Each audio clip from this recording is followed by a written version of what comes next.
Muy buenas a todos. Empezamos una nueva semana. Ya llega la calor, ya mismo estamos en verano y eso significa para mí, un año tras año, que ya acabamos el temario de historia en segundo de la ESO.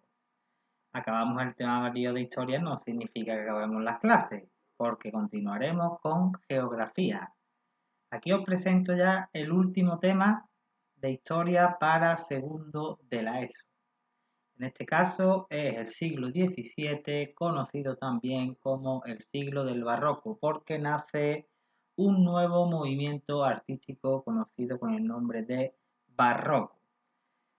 A nivel introductorio, pues deciros que el siglo XVII fue una época de crisis y de cambios marcada principalmente por un conflicto que ya vimos en el tema anterior.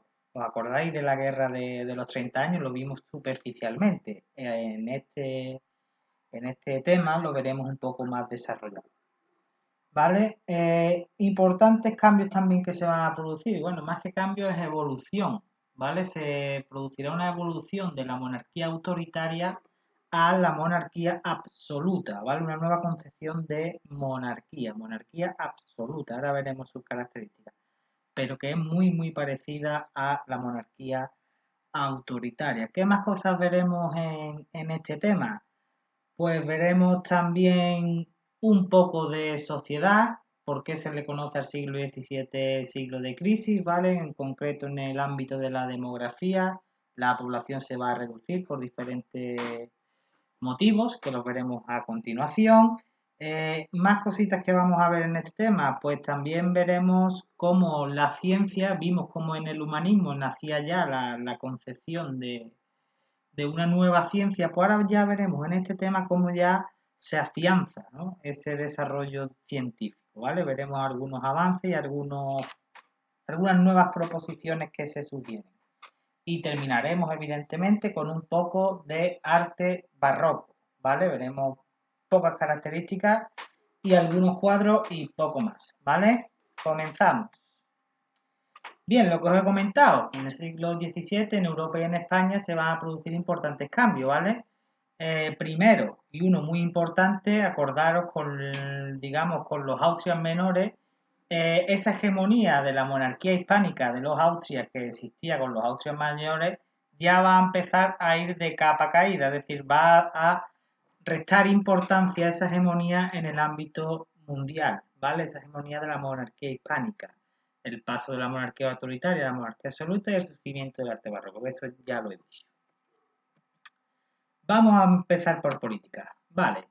Monarquía absoluta o monarquía de derecho divino, que también se le conoce. Aquí el rey, en la monarquía absoluta, el rey concentra todos los poderes, ¿vale? El poder de rey se dice que viene de procedencia divina, ¿vale? Y el rey es el encargado, el que dicta las leyes, el rey es el que ejerce el gobierno y además imparte justicia, ¿vale? Esta monarquía absoluta se desarrollará en la mayor parte de los estados de Europa, ¿vale? Incluido España con Felipe V, ¿vale? Con esa centralización, que no lo vamos a ver, eso ya lo veréis en cuarto. Solamente será Inglaterra y Holanda los que se mostrarán reticentes a esta monarquía absoluta y plantearán un nuevo sistema, que ahora lo veremos, que es la monarquía parlamentaria. Pero bueno, centrándonos. Monarquía absoluta. Recordad, el poder proviene directamente de Dios, ¿vale? Que es quien nombra al monarca para ejercer ese poder del rey. No existe la separación de poderes y el rey se apoyará en una serie de ministros, de consejeros y de secretarios, en definitiva, miembros y funcionarios para el desarrollo de sus leyes. Pero será él, repito, el que se encargará directamente de ejecutar las leyes, ¿vale? Ahora también el rey va a empezar a desarrollar el ejército, que ya lo vimos en las monarquías autoritarias, y la administración se especializará con la creación de algún que otro ministerio, ¿vale? O algún ministro que estará a las órdenes del rey.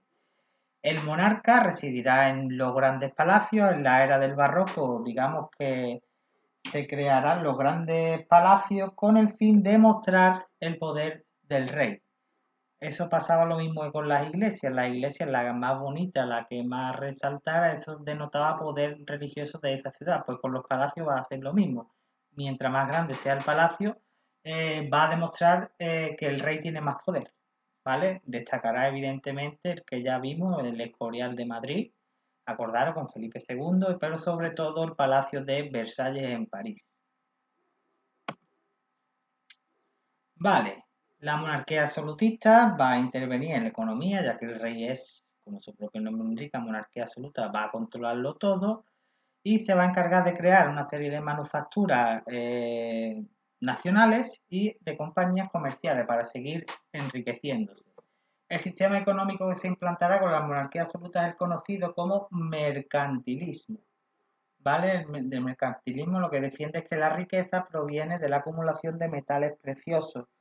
Acordaros también de la explotación económica en relación a los metales preciosos que se realizaba en América, ¿vale? Por parte de la corona de Castilla.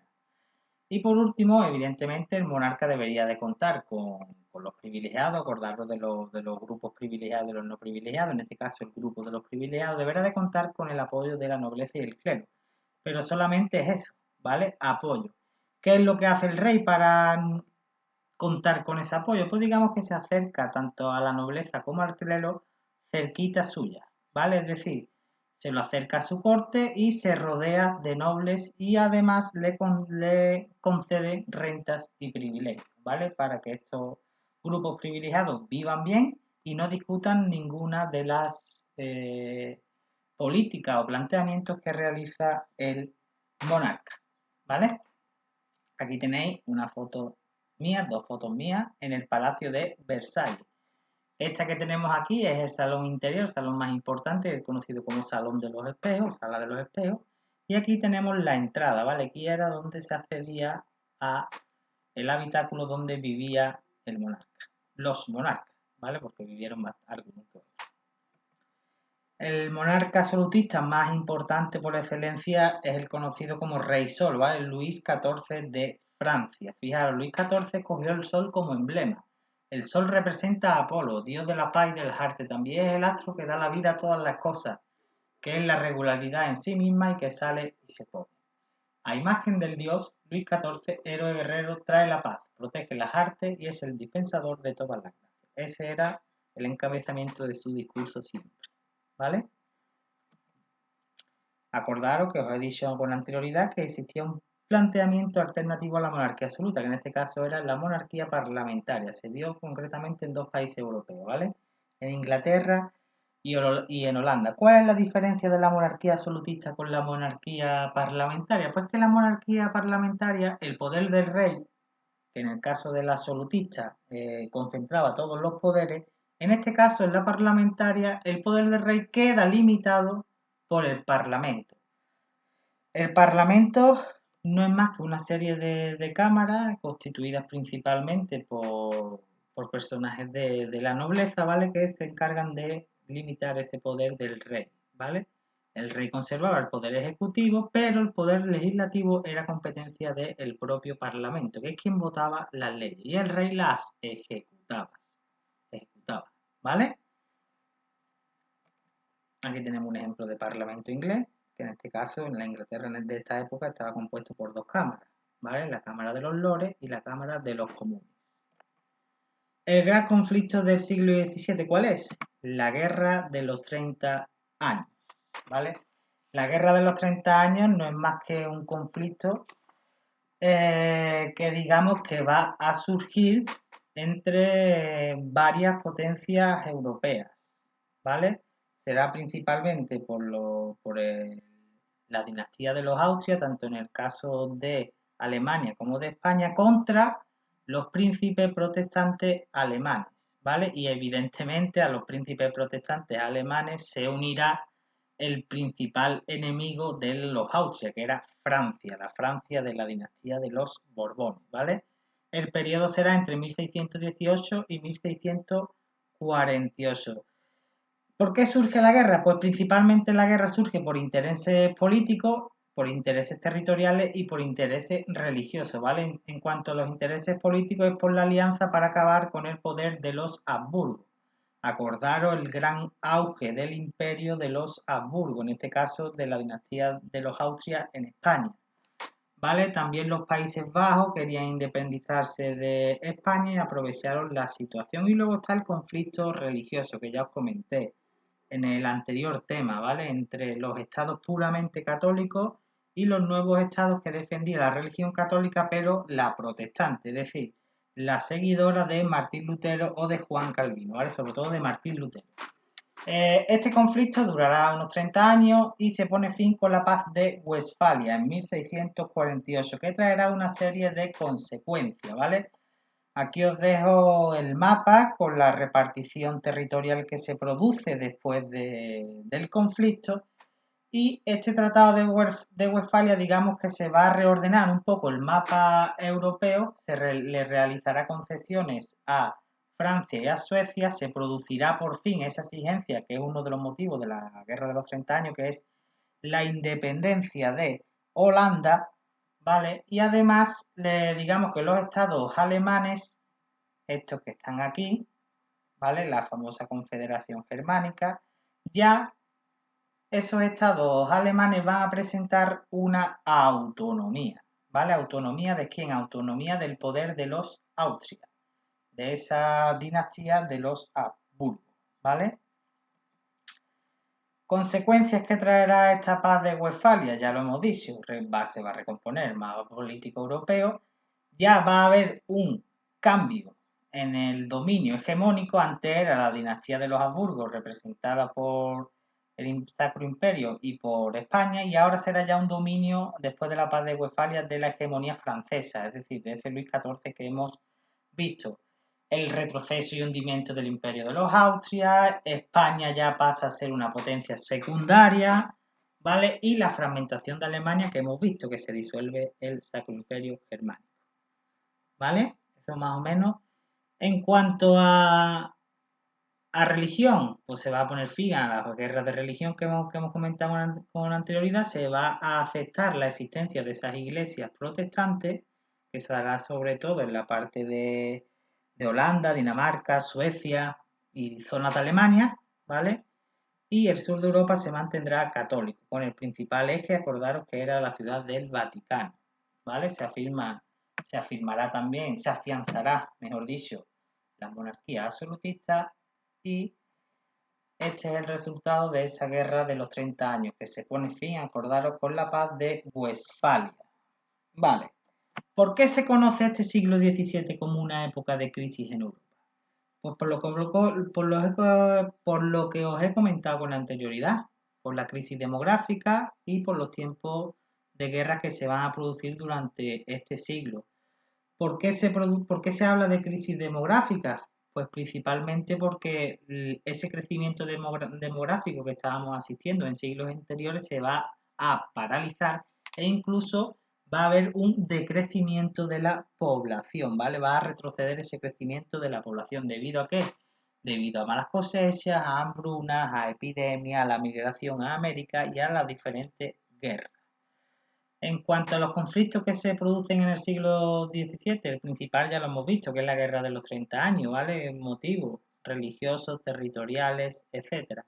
Y también acordaros de ese conflicto que se produce cuando acaba la Guerra de los 30 años, que es la famosa guerra entre Francia y España. Acordaros que se pone fin con la paz de los Pirineos, todo lo que tiene que ver con la unión de armas, el conde duque de Olivares, que habéis tenido alguna que otra duda a la hora de hacer los ejercicios, ¿vale? También otro de los conflictos que surge en este siglo XVII. Sociedad del siglo XVII, pues principalmente se va a reducir, se va a mantener la sociedad estamental de la que venimos viendo desde la Edad Media, ¿vale? Con el grupo de privilegiados y el grupo de no privilegiados, es decir, antiguo régimen puro, ¿vale? Pero acordaros que ya desde el siglo, en torno al siglo XIV, estamos viendo cómo la burguesía está cada vez más ascendiendo, ¿vale? Acordaros, la burguesía tiene poder económico, pero no tiene o no puede acceder al grupo de los privilegiados, ¿vale? Por lo tanto, no tiene poder político y está ansiosa de poder político. El comercio mediterráneo se va a trasladar del Mediterráneo al Atlántico, ya la parte más importante del comercio será esta zona, la parte atlántica, sin olvidarnos del comercio inglés con la India, ¿vale? Pero fijaros cómo todo se centra ya en la explotación del nuevo territorio que se ha conocido con anterioridad de América, ¿vale? Este dominio en un inicio estaba marcado por los descubridores, acordaros que fue principalmente España, pero, bueno, el Reino de Castilla, pero también los portugueses con esta parte de Brasil, acordaros del Tratado de Tordesillas, ¿vale? Pero a medida que pasan los siglos y los años van a ir sumándose competidores, ¿vale? Aparecerá Francia, aparecerá Inglaterra y aparecerá Holanda con sus diferentes zonas de influencia, ¿vale? Fijaros, Holanda será aquí, Francia será aquí en el norte de América del Norte, ¿vale? En la zona de Canadá. Inglaterra se fundará aquí las famosas 13 colonias británicas que serán el origen del futuro Estados Unidos, ¿vale? Estas colonias de aquí que veis aquí, de Inglaterra, son 13 colonias británicas que fundan aquí los ingleses, es el origen de la creación de los Estados Unidos como lo conocemos como tal, que comenzará ya a expandirse hacia el oeste, ¿vale? Los productos, pues los de siempre, ¿vale? Los productos exóticos, azúcar, marfil, tabaco, té, patatas, etcétera, ¿vale? Economía del siglo XVII, dominada principalmente por el comercio internacional que hemos comentado. Esto es importante, ¿vale? Se va a empezar a desarrollar ya ciertas manufacturas. ¿Esto a qué se refiere? Acordaros que anteriormente, bueno, aunque ahora sigue, pero el dominio en la Edad Media de la artesanía estaba controlado completamente por los gremios. Pero en este caso ya empezará a concentrarse en talleres de manufactura, ¿vale? Que estarán un poco más alejados de los gremios, pero coexisten los dos, ¿vale? Y el mercantilismo que ya lo hemos visto. Esto es lo que ocurre en el siglo XVII, ¿vale? España, el gran imperio que se crea con los Austrias, se desmorona, cae. Francia coge ese título de hegemónico, ¿vale? Ese título que tenía España lo coge Francia. Y nada, seguimos, liderados por el rey Sol, acordado Luis XIV. Nacimiento de la ciencia moderna. ¿Vale? La ciencia como la conocemos ya actualmente. Vimos un poco en el humanismo algunos avances, como el humanismo proponía una nueva concepción, ¿no? de la sociedad y de la vida basada en la razón, acordaros, en el progreso humano, etcétera. Pues aquí os voy a dejar algunas concepciones, ¿vale? De esta ciencia moderna que se asemeja ya muy mucho a la nuestra. Empezamos con la revolución copernicana, ¿vale? De Copérnico, revolución copernicana. Vale, desde la antigüedad dominaba la teoría científica de Ptolomeo, que era un griego, ¿vale? Que sostenía que la Tierra no se movía y el Sol y el resto de planetas giraban a su alrededor. Esta era conocida como geocentrismo. Fijaros, este es el geocentrismo. La Tierra no se menea, está en el centro del universo y el Sol y el resto de planetas son los que giran en torno a ella. ¿Vale? Pues en el siglo XVI Copérnico formula una nueva teoría que establece que el Sol se halla en el centro del universo y la Tierra y el resto de planetas los que giran alrededor de él. Esta era conocida como heliocentrismo. Fijaros, Sol es el centro y el resto de satélites o planetas son los que giran alrededor de él. Vale. ¿Qué ocurre? Este heliocentrismo será defendido en el siglo XVII con pruebas bastante efectivas y contundentes por Galileo Galilei, ¿vale? Nos quedamos con estos nombres que son importantes. Copérnico, que es el que formula la teoría que contrarresta al geocentrismo, que es conocida con el nombre de heliocentrismo, y Galileo Galilei la afianza, ¿vale? Evidentemente esta teoría va a chocar con la Iglesia, ¿vale? Incluso Galileo Galilei llegará a ser juzgado por el Tribunal de la Inquisición. Incluso Copérnico es detenido también un siglo antes, ¿vale? Recordar esto, ¿vale? Geocentrismo, defendida por Ptolomeo, la que ha existido desde la Edad Griega, la Tierra el centro del universo y el Sol y el resto de planetas giran alrededor de él. Pero surge esta nueva concepción, ¿vale? Con Copérnico, el heliocentrismo, que es la actual, que es la que se defiende actualmente, que es que el Sol es el centro del universo y son los planetas los que giran alrededor de él, ¿vale? Es la que ya os digo, esta es la que se defiende actualmente y que Galileo Galilei la reafirma en el siglo XVII. Va a empezar a aparecer nuevos métodos de investigación, va a empezar ya a establecerse las bases de esa ciencia moderna, esa ciencia que estará basada en el empirismo. El empirismo es que los hechos científicos que se descubren están basados en la experiencia, es decir, de vivir ese progreso científico que se está produciendo, y en el racionalismo, ¿vale? En el uso de la razón. Esto establecerá las bases del método científico, o conocido también como hipotético deductivo, que estará basado en la experimentación y en la aplicación de matemáticas y de leyes científicas, ¿vale? Para que entendáis un poco cómo se establece un método científico, hay que seguir varios pasos, ¿vale? Primero se observa el fenómeno, segundo se crea una hipótesis que explica ese nuevo fenómeno que se ha descubierto, después se deducen las consecuencias de esa hipótesis, se hacen comprobaciones empíricas, es decir, basadas en la experiencia de esa hipótesis que se ha propuesto para ese nuevo fenómeno, y si la hipótesis se ha verificado, se generaliza y se afirma como un nuevo descubrimiento, ¿vale? ¿Cómo se impulsará toda esta... ¿Cómo se impulsa este nacimiento de esta nueva ciencia moderna? Pues a través de las conocidas como academias científicas, ¿vale? Que estarán formadas principalmente por científicos, pero que estarán financiadas, ¿vale? Por monarcas, nobles y ricos burgueses. Evidentemente un campesino no se va a convertir en científico normalmente.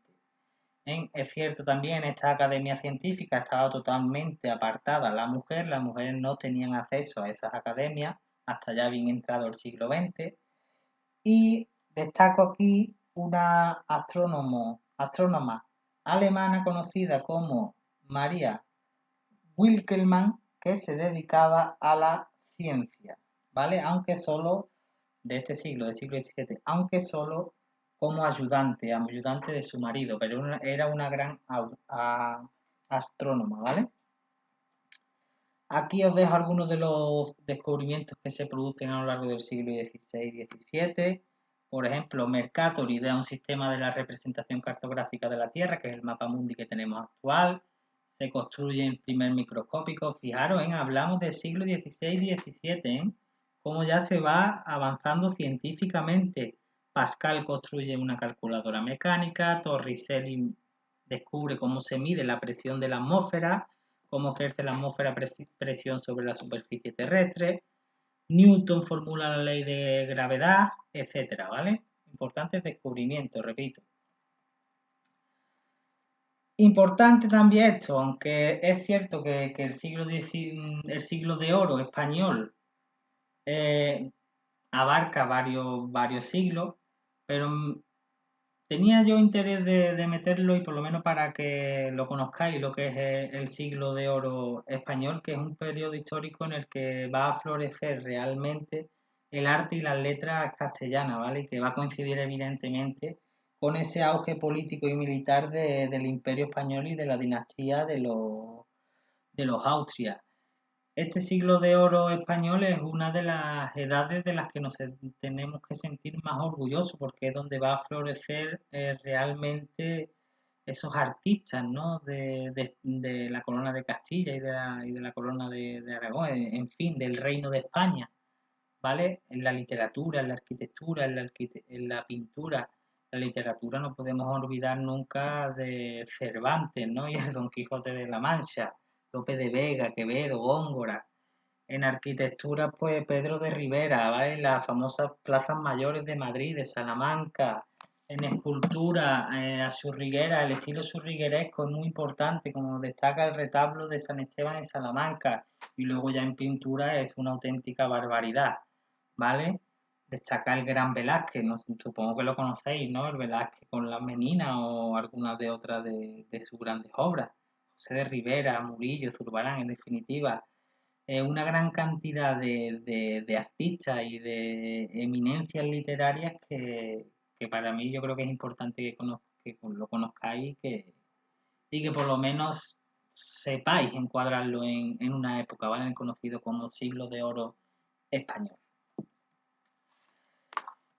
Y nada, ya empezamos con el último punto, que es el arte del barroco, ¿vale? Principalmente el barroco abarca más o menos los siglos del XVII a gran parte del siglo XVIII. Es un nuevo estilo que surge en Italia, ¿vale? Y que de Italia se expande hacia el resto de Europa. Es un arte religioso, ¿vale? Principalmente, sobre todo en Italia, aunque también es un poco banal, ¿vale? Se representarán también autorretratos, etcétera. Es un arte al servicio del poder, ¿vale? Eso también tenemos que tenerlo claro. ¿Por qué? Porque ¿quiénes son los que realizan los grandes encargos? Será la iglesia, los reyes y la burguesía. Acordaos lo que os dije al principio. Cómo los reyes utilizan la construcción de grandes obras arquitectónicas para reflejar su poder, ¿no?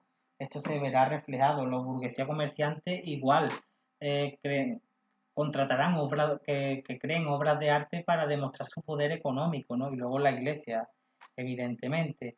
No sé si había estado en San Pedro del Vaticano, en Roma. Todo lo que es la columnata que hay en el exterior se crea en la época barroca por Bernini, ¿vale? Luego en París, el Palacio de Versalles. Es que es un siglo artístico brutal, ¿eh? Las obras de arte son brutales. Vamos a ver algunas de las características. Pues características que podemos encontrar en el barroco, pues principalmente en el barroco va a destacar el movimiento, la decoración recargada. Acordaros que el Renacimiento era muy cuadriculado, ¿no? Se seguían las proporciones matemáticas, pues en el barroco es totalmente lo contrario. Aquí les gustan los contrastes, los claroscuros, las formas curvas, las formas cóncavas, las formas convexas. Todo eso gusta en el arte barroco, ¿vale? Y luego es cierto que la escultura y la pintura va a destacar brutalmente el realismo, ¿vale? Ese realismo y ese interés por mostrar lo real va a estar presente en este estilo artístico. Luego la expresividad.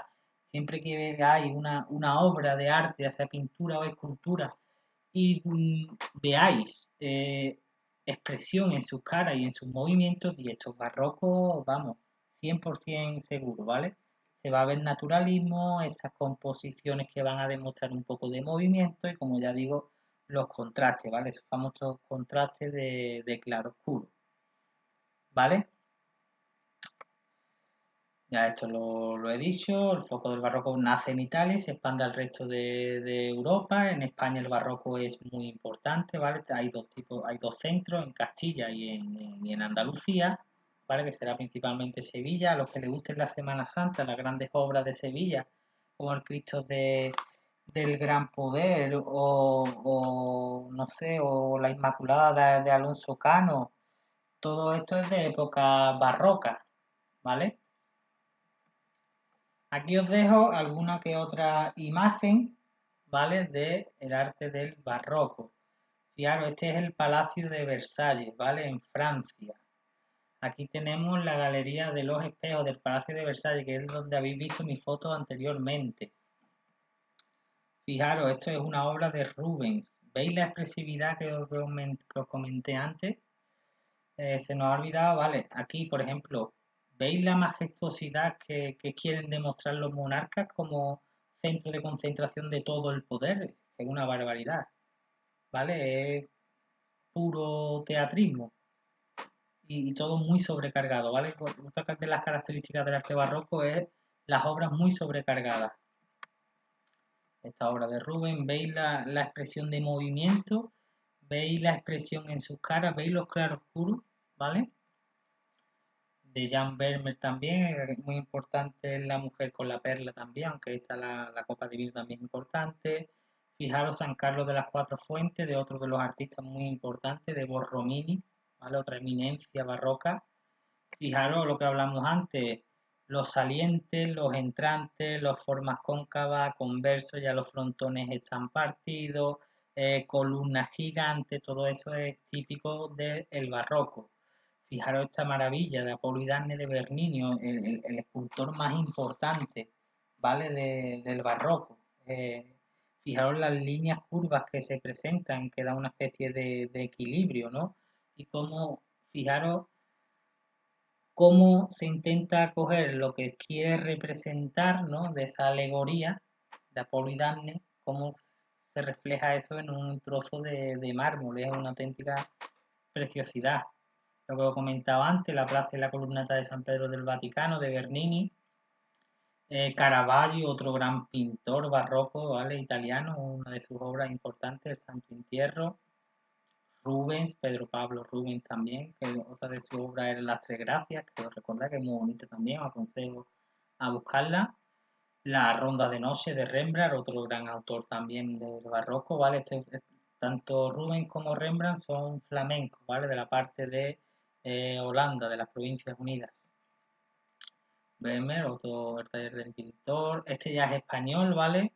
Martínez Montañés, un gran escultor andaluz.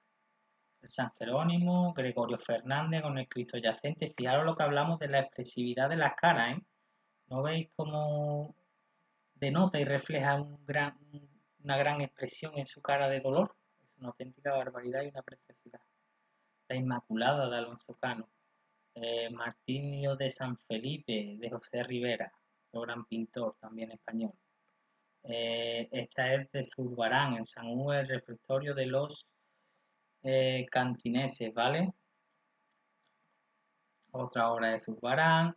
Aquí ya entramos con el gran pintor que es Velázquez, ¿vale? Que acordaros que Velázquez también forma parte de ese siglo de oro. ¿De qué os digo de Velázquez? Velázquez nace en Sevilla, ¿vale? Y con 11 años empieza ya a formarse como en el taller de su suegro, de Francisco Pacheco, de su futuro suegro, evidentemente. A los 24 años ya empieza a retratar para el rey, realiza un retrato al conde duque de Olivares, acordaros que era el válido de Felipe IV. Velázquez viajará a Italia para perfeccionar su técnica. Lo más característico de él es el famoso esfumato, ¿vale? Que es como el esfumato es una técnica que crea y que desarrolla Velázquez, que lo que representa principalmente es como si se pintase el aire, ¿vale? Una especie de pintar el aire. ¿Qué más? Otro cuadro de Velázquez, el triunfo del dios Baco, ¿vale? Otra gran obra. Las Meninas, muy importante, aquí tenemos a Velázquez que se autorretrata, ¿vale? Aquí con las Meninas. Y nada, ya con esto ponemos fin, vuelvo a repetir, al tema de historia. Espero que os haya gustado la historia de este curso. Una historia complicada, con muchos cambios, con mucha guerra, de la que no existe tampoco mucha información como puede ser de la historia contemporánea, pero es una historia muy interesante también y que llega hasta nuestros días, ¿no? Y nada, ya la semana que viene comenzaremos con geografía, veremos un poco de demografía y de proceso de urbanización. ¿Vale? Y nada, espero que os sirva el vídeo y cualquier duda preguntáis. Un saludo.